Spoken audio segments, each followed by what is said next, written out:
ओम शांति। आज 20 अक्टूबर 2023। आज की ईश्वरवाणी की मुख्य पंक्तियाँ हैं। मीठे बच्चे, देह सहित सब कुछ भूल एक बाप को याद करो, तब कहेंगे मातेले बच्चे। देह सहित सब कुछ भूल एक बाप को याद करो, तब कहेंगे मातेले बच्चे। इस पुरानी दुनिया से अब तुम्हारी बुद्धि हट जानी चाहिए।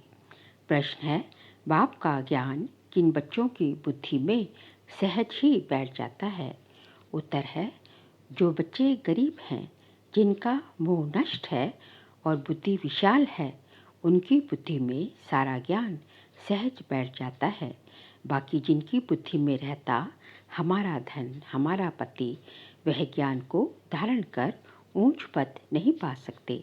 बाप का बनने के बाद भी लौकिक संबंधों को याद करना माना कच्ची सगाई है। इसके साथ बाबा के साथ, भगवान के साथ। उन्हें सौतेला कहा जाता है। गीत है, मरना तेरी गली में, जीना तेरी गली में। ओम शांति। मीठे मीठे बच्चों ने गीत का अर्थ तो आप ही समझा होगा। अब जीती जी आकर के बाप का बनना है और पुरानी दुनिया जिसको रौरव नर्क कहा जाता है, उसको भूलना भी है और छोड़ना भी है। रौरव नर्क को भूल फिर स्वर्ग को याद करना है।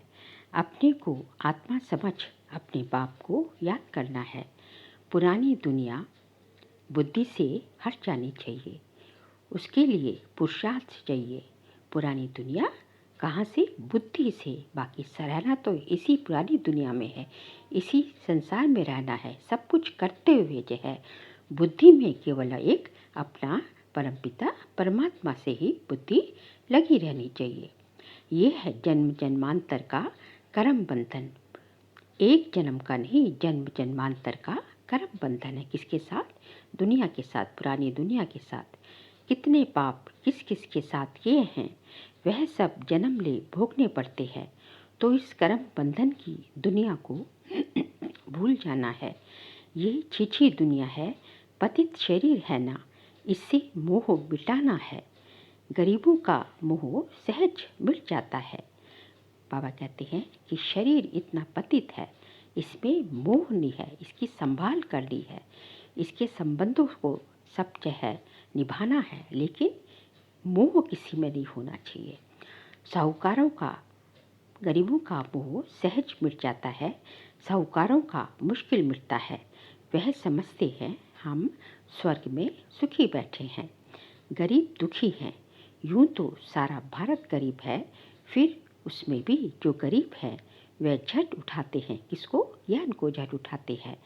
उन्हों के लिए ही बाबा आते हैं, भगवान गरीबों के लिए ही आते हैं।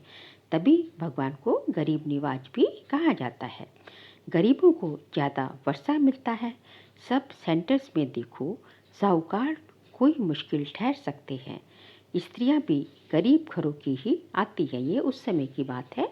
आजकल तो सब जगह जो है साहूकार सब आ रहे हैं।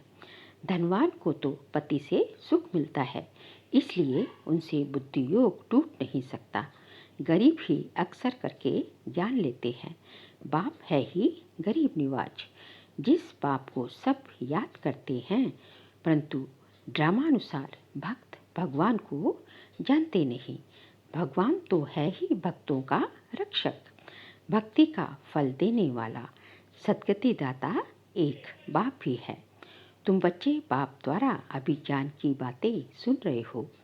ये ज्ञान उन्हीं बच्चों की बुद्धि में बैठता है जिनकी बुद्धि विशाल है, मोह नष्ट है, जिनकी बुद्धि में रहता है कि हमारा पति, हमारा धन आदि आदि, वह ऊंच पद नहीं पा सकते। जिनका मोह नष्ट है और जिनका ज़्यादा ममत्व, ज़्यादा मोह, ज़्यादा रगे नहीं डूबी हुई, रगे नहीं अंदर घुसी हुई मोह में और विशाल बुद्धि है, उन्हीं की बुद्धि में ज्ञान ज़्यादा बैठता है। और जिनका ज़्यादा चाहे मोह ममत्व सब कुछ ज़्यादा होता है, वह जो है उनकी बुद्धि में ये ज्ञान नहीं बैठ सकता। जहाँ मेरापन होता है ज़्यादा, वहाँ ये ज्ञान बुद्धि में नहीं रहता, क्योंकि वहाँ तो बुद्धि में सब मेरा मेरा ही रहता है ना। इसलिए वह ऊंच पद नहीं पा सकते।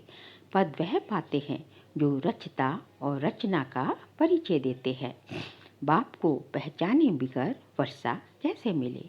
साजन को सिर्फ साजन कहने से फायदा नहीं हो सकता। जाने पहचाने बिगर साजन से सगाई कैसे हो सकती है? कन्या की सगाई होती है तो उनको चित्र आदि दिखाते हैं। फलाने का बच्चा है, ये ऑक्यूपेशन है, आगे दिखाते नहीं थे, ऐसे ही शादी करा देते। पुराने ज़माने में कुछ नहीं दिखाते थे तो भी उनका ऑक्यूपेशन तो बताते थे। यहाँ कोई कोई बच्चे अपने बाप को अथवा साजन को जानते ही नहीं, तो सगाई कैसे हो? भगवान को जानते ही नहीं, साजन को अपने जो है पिता को जानते ही नहीं, तो उससे जो है साजन से सगाई कैसे होगी? तो सगाई कैसे हो? नंबरवार है ना।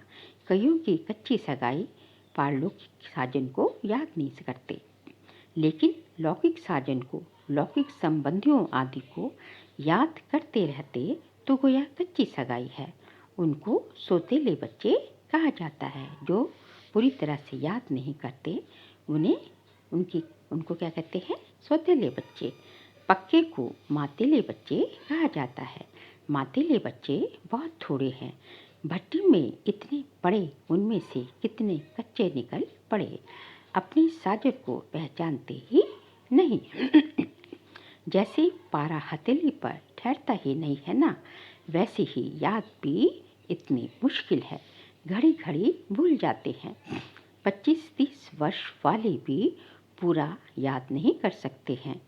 तुम जानते हो, पारलौकिक साजन स्वर्ग के 21 जन्म लिए महारानी महाराजा बनाने वाला है। सृष्टि के आदि मध्य अंत को जानने वाला है। सजनियों को इतना समझाते हैं तो भी बुद्धि में बैठता नहीं। बुद्धि पुरानी दुनिया के बंधनों में भटकती रहती है, समझती नहीं कि मैं बंधन में हूँ। संबंध तो चाहिए एक का, बंधन तो पूरी पुरानी दुनिया से है, और संबंध केवल है एक, भगवान से संबंध है। संबंध में सुख है और बंधन में दुख है, बाकी सब है बंधन। संबंध तो एक परमपिता परमात्मा से है और बाकी सब है बंधन। बच्चों को समझाया जाता है, एक से संबंध रखो। वह तुमको सृष्टि के आदि मध्य अंत की शिक्षा देते हैं। तुम जानते हो, आधा कल्प है ज्ञान कांड, आधा कल्प है भक्ति कांड। ज्ञान कांड में तो 21 जन्मों का वर्षा मिलता है। वहाँ है सतो प्रधान, फिर सतो प्रधान से नीचे सतो में, फिर सतो से गिरकर रजो में आना है। जब सतो पूरा होता है तो ज्ञान कांड पूरा हो जाता है।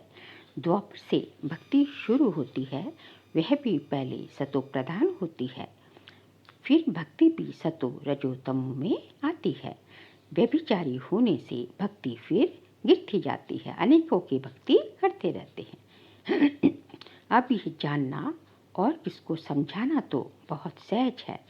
तुम बच्चों को रौरव नर्क से संबंध तोड़ एक से रखना चाहिए। केवल एक भगवान से, परमपिता से रखना है संबंध। एक बाप से संबंध रखने की प्रैक्टिस करो। बाप को याद करने से ही विकर्म विनाश होंगे। गरीब अच्छी मेहनत करते हैं तो बलिहारी गरीबों की है। बाप भी गरीबों पर बलिहार जाते हैं, क्योंकि गरीब, बाबा कह रहे हैं, अच्छी मेहनत करते हैं, इसलिए बाप भी गरीबों पर बलिहार जाते हैं। शुरुआत में कितने गोप थे, कितनी माताएं थी, कितने खत्म हो गए, बाकी थोड़े रहे हैं। माताएं भी थोड़ी रही, हाँ कोई कोई साहूकार घर की भी रह गई, जैसे क्वीन मदर देवी आदि। अब तुम्हें मूल बात समझानी है कि जिस भगवान को सब याद करते हैं उसका परिचय क्या है। पतित पावन बाप जो राजयोग सिखलाकर नर से नारायण बनाते हैं, उनको नहीं जानेंगे तो तुम पाप करते रहेंगे, बाप को गाली देते रहेंगे। कहते हैं कि जो भगवान जो है, जो पतित पावन जो है, सबको जो है, तुम्हें जो है मनुष्य से देवता बनाते हैं, उसको नहीं जानोगे तो तुम, बाबा कहते हैं, तो तुम तो हमेशा सदैव पाप ही करते रहोगे, गाली ही देते रहोगे। क्या कहा जो है, कहा ना कि बाबा जो है सब में है, बाबा है सर्वव्यापी है, पत्थर ठिक्कर में सब जगह बाबा को भेज दिया। तो इसलिए बाबा कहते हैं उसको पहचानो।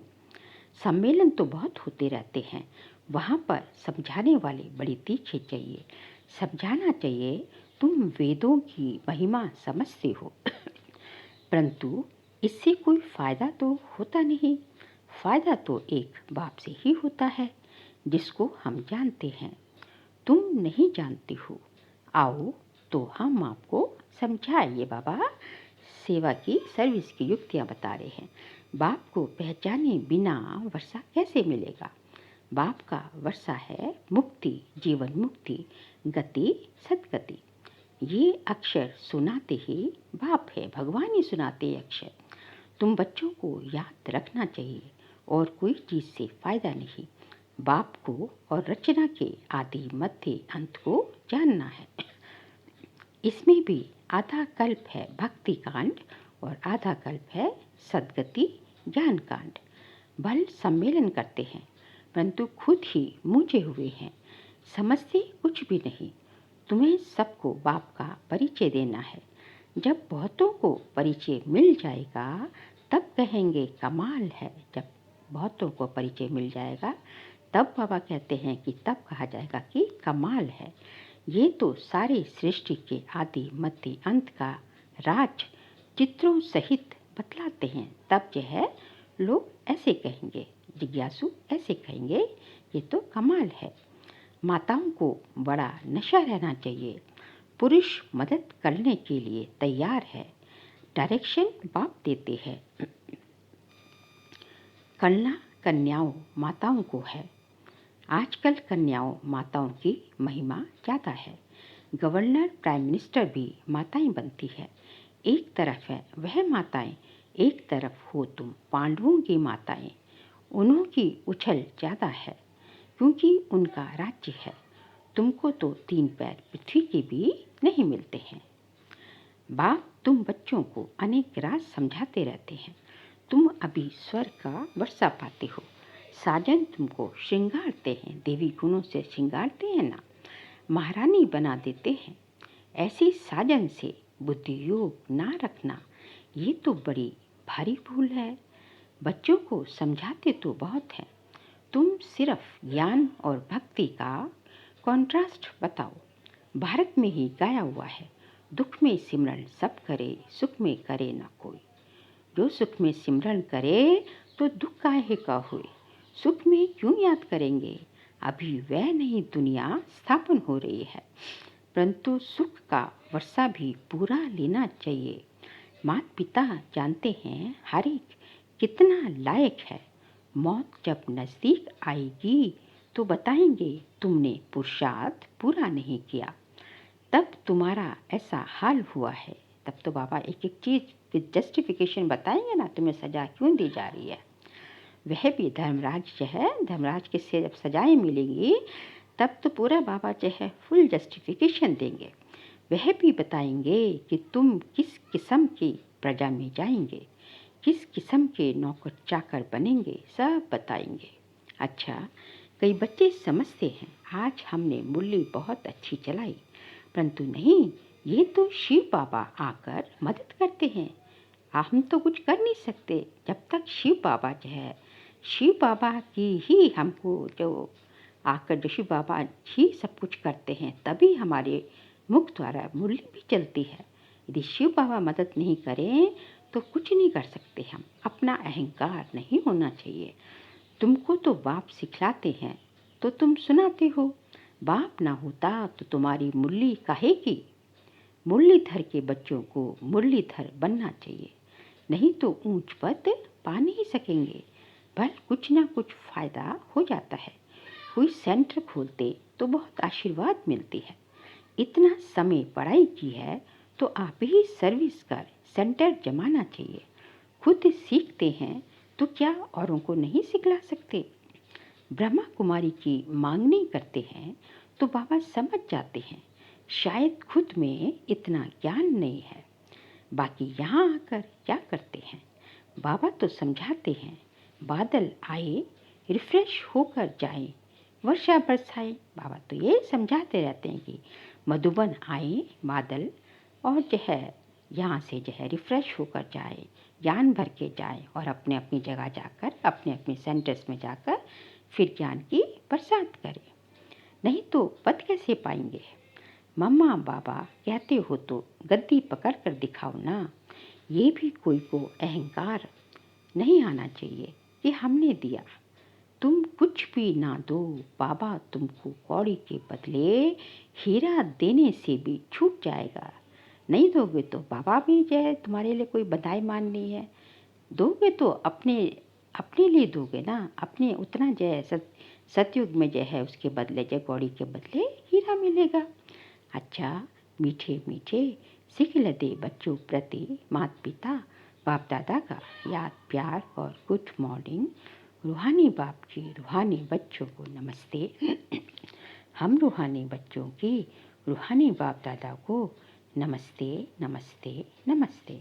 सार के लिए पॉइंट्स हैं। एक के साथ सर्व संबंध रख, बुद्धि योग अनेक बंधनों से निकाल देना है। एक के साथ पक्की सगाई करनी है, बुद्धि योग भटकाना नहीं है।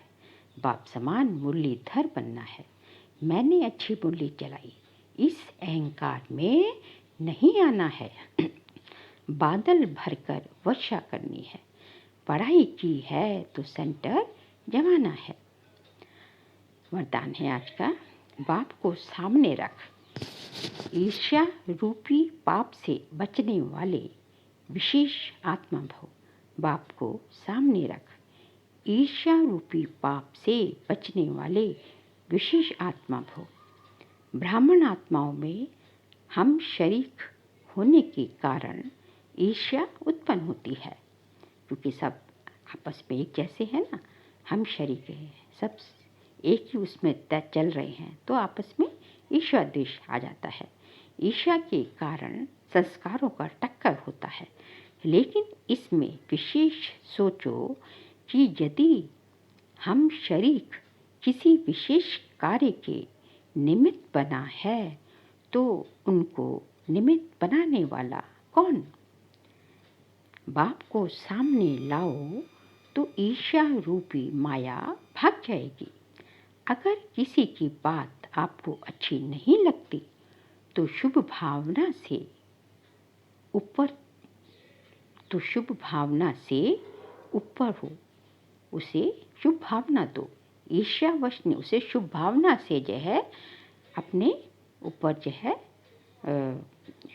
शुभ भावना दो। ईर्ष्या मत करो, आपस में रेस करो, रीस नहीं, तो विशेष आत्मा बन जाएंगे। बाबा कहते हैं कि यदि कोई आत्मा जो है किसी विशेष कार्य के, कोई ब्राह्मण आत्मा किसी विशेष कार्य के निमित्त बनी है तो उससे ईर्ष्या मत करो। ये बोलो, सोचो कि भगवान ने उसे, किसने बनाया उसको निमित्त, बाबा ने बनाया ना, भगवान ने बनाया, तो उसका कारण होगा, पीछे बनाया है। तो कभी भी जो है रेस मत करो, आपस में रेस कर सकते हो। रेस मतलब जो है गुड फेथ पे, गुड कंपटीशन। लेकिन रेस जो होता है वो जो है आपस में क्या हो जाता है, ईर्ष्या द्वेष जो है। तो इसलिए रेस करनी है, रेस नहीं करनी है। स्लोगन है, बाप को अपना साथी बनाकर माया के खेल को साक्षी हो देखते चलो। माया, बाप को अपना साथी बनाकर माया के खेल को साथी हो देखते चलो। बस हाँ, सबसे बड़ा गुण क्या है कि हमें बाप के समान, जैसे बाबा भी ऊपर बैठ के साक्षी दृष्टा होकर पूरा सृष्टि के रंगमंच का खेल देखता है ना, कभी कुछ कहता नहीं, तो हमें भी जो है किसी को अपना अपना, हर आत्मा का अपना अपना पार्ट है, तो हमें हर आत्मा का पार्ट साक्षी होकर देखना है। उसको ऐसा पार्ट मिला है तो यही बजाएगा, जो मिला हुआ है, जो टेप भरा हुआ वही बजेगा, और कुछ हो नहीं सकता। तो इसमें जो है सेटिस्फैक्शन रहना चाहिए, संतुष्टता रहनी चाहिए कि जो है ये वही करेगा। तुम अपना जो है बेस्ट कैसे दे सकते हो, तुम अपने को कैसे बचा सकते हो, कैसे बच के निकल सकते हो उससे, या जो भी कुछ है, तो तुम्हें अपने ऊपर अटेंशन देनी है, उसके खेल को, उसके पार्ट को बदलने की कोशिश नहीं करनी है। आगे है मातेश्वरी जी के मधुर महावाक्य। अपना असली लक्ष्य क्या है? पहले ये जानना जरूरी है कि अपना असली लक्ष्य क्या है, वो भी अच्छी तरह से बुद्धि में धारण करना है। तभी पूर्ण रीति से उस लक्ष्य में उपस्थित हो सकेंगे। अपना असली लक्ष्य है मैं आत्मा उस परमात्मा की संतान हूँ। असल में मैं कर्मातीत हूँ। फिर अपने आप को भूलने से कर्म बंधन में आ गई। अब फिर से वो याद आने से, इस ईश्वरीय योग में रहने से अपने किए हुए विकर्म विनाश कर रहे हैं। तो अपना लक्ष्य हुआ मैं आत्मा परमात्मा की संतान हूँ।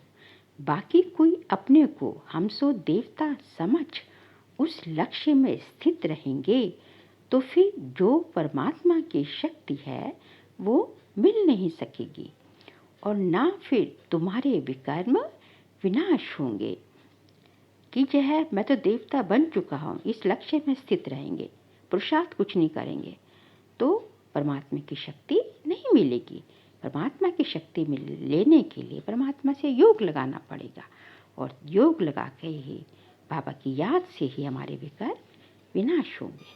अब ये तो अपने को फुल ज्ञान है। मैं आत्मा परमात्मा की संतान कर्मातीत हूँ। भविष्य में जाकर जीवन मुक्त देवी देवता पद पाएंगे।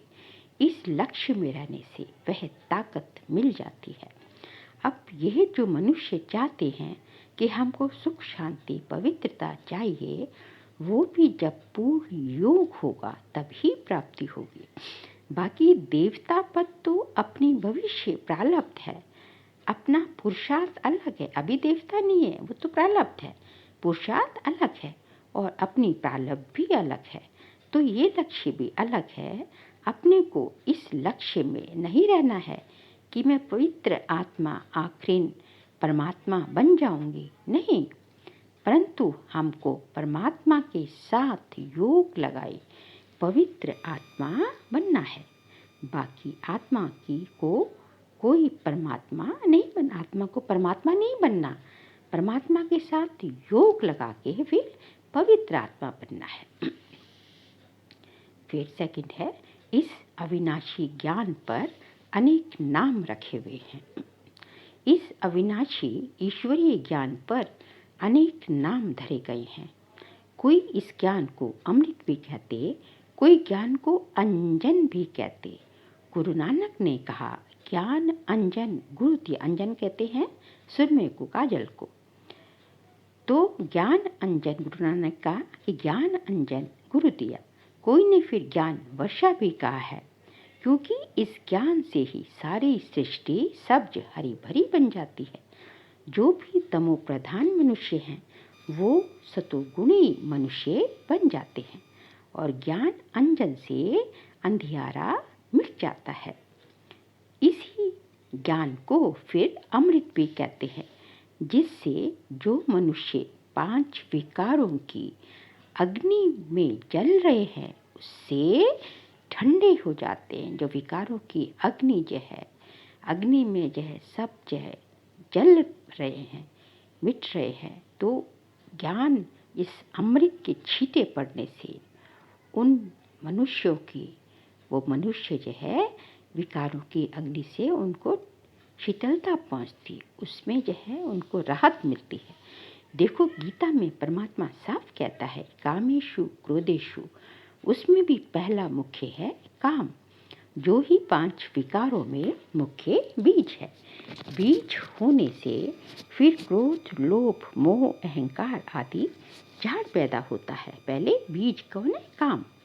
उससे मनुष्यों की बुद्धि भ्रष्ट हो जाती है। अब उसी बुद्धि में ज्ञान की धारणा होती है।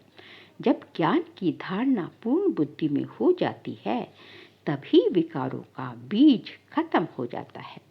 लोग तो सिर्फ ऐसे ही कहते हैं कि मर्यादा में रहो, परंतु असल मर्यादा कौन सी थी? वो मर्यादा तो आजकल टूट गई है।